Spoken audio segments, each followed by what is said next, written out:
வேலூர் மாவட்டம் அணைக்கட்டு தாலுகாவிற்குட்பட்ட அமிர்தி பகுதியில் உள்ள தரைப்பாலம் தொடர் கனமழை காரணமாக வெள்ளத்தில் மூழ்கியது.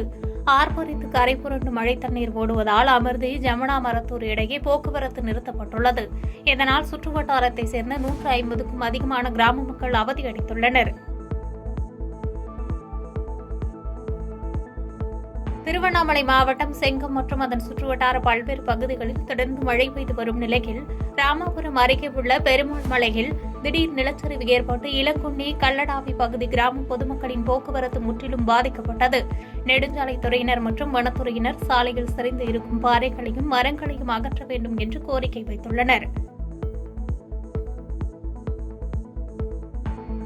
தருமபுரி மாவட்டம் பொம்முடி அருகே உள்ள வேப்பாடி ஆற்றில் வெள்ளப்பெருக்கு ஏற்பட்டு அருகே இருந்த மின்கம்பு முறிவு ஏற்பட்டதால் ஏற்காடு செல்லக்கூடிய சாலையில் போக்குவரத்து துண்டிக்கப்பட்டது. தகவலறிந்த மின்வாரியத்துறையினர் மின்கம்பத்தை அப்புறப்படுத்தும் பணியில் ஈடுபட்டு மின்கம்பிகளை சரி செய்யும் பணியில் ஈடுபட்டனர். இதனால் அப்பகுதிகளில் போக்குவரத்து துண்டிக்கப்பட்டதோடு மின் இணைப்பும் துண்டிக்கப்பட்டது. பெஞ்சல் புயலால் ஏற்பட்ட கனமழையால் விழுப்புரம் மாவட்டம் விக்கிரவாண்டி அருகே உள்ள வராக நதி மற்றும் தொண்டி ஆற்றில் ஏற்பட்ட வெள்ளப்பெருக்கு கரையோர கிராமங்களை மூழ்கடித்தது. பாப்பனப்பட்டு, ஆசூர், சாத்தனூர் ஆகிய கிராமத்தைச் சேர்ந்த பொதுமக்கள் மீட்கப்பட்டனர். மேலும் விக்கிரவாண்டி அருகே உள்ள வேளாண்மை கூடத்தில் மழைநீர் தேங்கியதால் மணிலா, கம்பு, கேழ்வரகு என நனைந்த மூட்டைகளை விவசாயிகள் எடுத்து வந்து சாலையில் வைத்தனர்.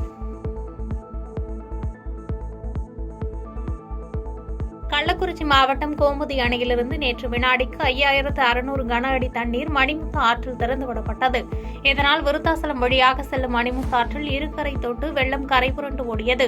இந்நிலையில் விருத்தாசலம் அடுத்த புதுசொட்டவனம் கிராமத்தைச் சேர்ந்த விவசாயிகள் ஆற்றின் மறுகரையோரம் உள்ள விவசாய நிலத்திற்கும் அப்பகுதியில் வசிக்கும் 50க்கும் மேற்பட்ட குடும்பங்களுக்கு தேவையான பால், அரிசி, அத்தியாவசிய பொருட்களை தலையில் சுமந்து கொண்டு ஆபத்தான முறையில் உயிரை பணியம் வைத்து ஆற்றை கடந்து சென்றனர். இந்நிலையில் அப்பகுதியில் புதிய பாலம் கட்ட வேண்டும் எனவும் ஃபைபர் படகு வசதி ஏற்பாடு செய்ய வேண்டும் எனவும் விவசாயிகள் கோரிக்கை வைத்துள்ளனர். செங்கல்பட்டு மாவட்டம் மதுராந்தகம் அருகே உள்ள நெற்குணம் ஊராட்சியில் இயங்கி வரும் ஊராட்சி ஒன்றிய நடுநிலைப் பள்ளியில் 112 மாணவர்கள் கல்வி கற்று வருகின்றனர். இந்நிலையில் இங்கு 2 நாட்களாக பெய்த கனமழையின் காரணமாக அதிக அளவில் மழைநீர் முழுவதும் பள்ளியின் உள்ளே சென்று பள்ளி வளாகம் முழுவதும் சூழ்ந்ததாக கூறப்படுகிறது. பள்ளிக்கு கூடுதல் கட்டிடம் கட்டுவதற்காக மூலப்பொருட்களை உள்ளே கொண்டுவர பள்ளிக்கு கட்டப்பட்டிருந்த சுற்றுச்சுவர் இடிக்கப்பட்டதாக கூறப்படும் நிலையில் பள்ளி குழந்தைகளின் நலன் கருதி உடனடியாக பள்ளி சுற்றுச்சுவரை கட்டித்தரும்படி மாணவர்களின் பெற்றோர்கள் கோரிக்கை வைத்துள்ளனர். செங்கல்பட்டு மாவட்டம் கல்பாக்கம் அடுத்த வாயலூர் பகுதியில் உள்ள பாலாற்றின் குறுக்கே கடந்த 2019ஆம் ஆண்டு 32.50 கோடி ரூபாய் மதிப்பீட்டில் அமைக்கப்பட்ட தடுப்பணையானது தொடர்ந்து 7வது ஆண்டாக நிரம்பி வழிய தொடங்கியுள்ளது. இதனால் அப்பகுதி மக்கள் பெரும் மகிழ்ச்சி அடைந்தனர். வடகிழக்கு பருவமழை தீவிரமடையுள்ள நிலையில் நீர்வள ஆதாரத்துறை மற்றும் பொதுப்பணித்துறை சார்பாக தடுப்பணை அருகே சென்று குளிக்கவும், துணி துவைக்கவும், புகைப்படம் எடுக்கவும் பொதுமக்களுக்கு தடை விதிக்கப்பட்டுள்ளது. மதுரை மாவட்டம் அருகே 35 ஆண்டு காலம் பொது கழிப்பறை கூட இல்லாமல் வாழும் பொட்டல்பட்டி கிராம மக்கள் பொது கழிப்பறை கட்டித்தர வேண்டி மதுரை மாவட்ட ஆட்சித்தலைவரிடம் மனு அளித்தனர். இதைத் தொடர்ந்து உடனடியாக நடவடிக்கை எடுப்பதாக மாவட்ட நிர்வாகம் சார்பில் உறுதியளிக்கப்பட்டது.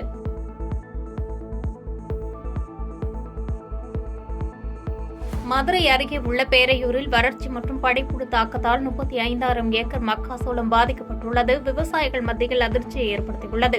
இதனால் 1 ஏக்கர் பயிருக்கு தமிழ்நாடு அரசு 25,000 ரூபாய் நஷ்டஈடு வழங்கக் கோரி தமிழ் விவசாயிகள் சங்கத்தின் சார்பில் மாவட்ட ஆட்சியர் சங்கீதாவிடம் மனு அளித்தனர்.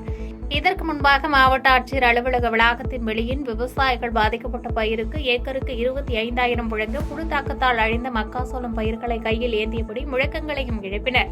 பின்னர் செய்தியாளர்களிடம் பேசிய தமிழ் விவசாயிகள் சங்க தலைவர் நாராயணசாமி பாதிக்கப்பட்ட பயிருக்கு ஏக்கருக்கு 25,000 வழங்க வேண்டும் என்று கேட்டுக் கொண்டார்.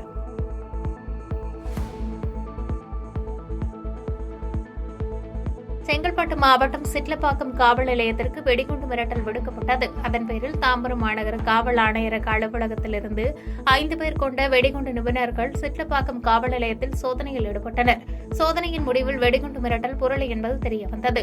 இதனைத் தொடர்ந்து போலீசார் சம்பவம் தொடர்பாக வழக்கு பதிவு செய்து விசாரணை நடத்தி வந்த நிலையில் வெடிகுண்டு மிரட்டல் விடுத்த நபர் கள்ளக்குறிச்சி அருகே உள்ள வேப்பூர் பகுதியைச் சேர்ந்த ரஞ்சித் என்பதும் அவர் மனநலம் பாதிக்கப்பட்ட நபர் என்பதும் தெரியவந்தது. தொடர்ந்து வெடிகுண்டு மிரட்டல் விடும் ரஞ்சித்தை பிடித்து மனநல காப்பகத்தில் ஒப்படைக்க முடிவு செய்துள்ளதாக தகவல் வெளியாகியுள்ளது.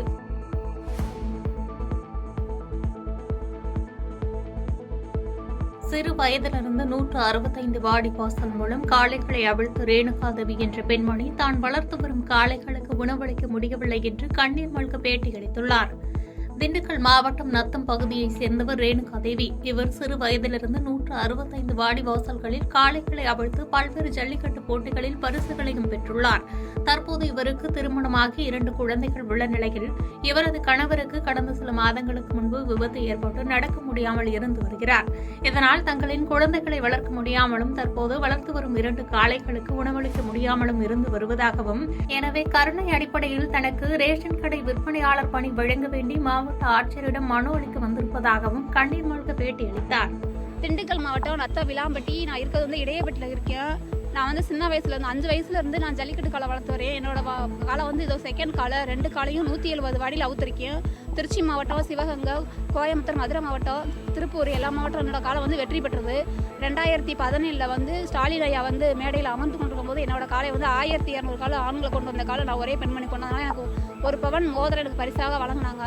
அதுக்கப்புறம் 2017 நான் அவார்டு வாங்கியிருக்கேன். ஜல்லிக்கட்டு திருத்தமிழ்ச்சி அவார்டு வாங்கியிருக்கேன். இது வரைக்கும் என்னோட காலையே நான் விற்கல. நம்மளோட பணத்து கேட்டாங்க 5 லட்சம் ரூபாய்க்கு. என்னோட காலையை நான் விற்கல. கூலி வேலை பார்த்து என்னோட காலையை நான் மெயின்டைன் பண்ணிக்கிட்டேன். நான் BCom CA படிச்சுக்கிட்டு என்னோட காலையும் பார்த்துக்கிட்டேன். இப்போ எனக்கு கல்யாணம் ஆகி 2 குழந்தைங்க இருக்காங்க. 2 குழந்தையும் என்னோட காலை எங்கள் வீட்டுக்கார ஆக்சிடென்ட் ஆனதில் கால் பின்னாடி நரம்பு கட் ஆயிடுச்சு. அதனால் அதிக நேரம் வேலை பார்க்க செய்ய முடியல. கூலி வேலை தான் பார்த்துக்கிட்டு இருக்கோம். இதனால எனக்கு என்னோட காலையை வளர்க்க நான் உணவு வாங்கி கொடுக்க முடியல. என்னோட காலையை ஒழுங்காக மெயின்டைன் பண்ண முடியல. குழந்தையும் பார்த்துக்க முடியல. எனக்கு ஒரு வேலை கேட்டு ரேஷன் கடை ஜாப்புக்கு எனக்கு இன்டர்வியூக்கு அட்டன் பண்ணிவிட்டு இங்கே நேரம் மாவட்ட கலை ஆட்சியர்கிட்ட நான் மனு கொடுக்க வந்திருக்கேன். நான் CM கிட்டையும் மனு அனுப்பியிருக்கேன் ஆன்லைனில். பாதகம் செய்பவரை கண்டால் நாம் பயங்கொள்ளலாகாது பாப்பா.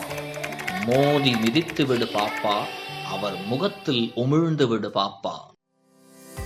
அண்மை செய்திகளை உடனுக்குடன் தெரிந்து கொள்ள இணைந்திருங்கள் இயம்நாடு தொலைக்காட்சியுடன்.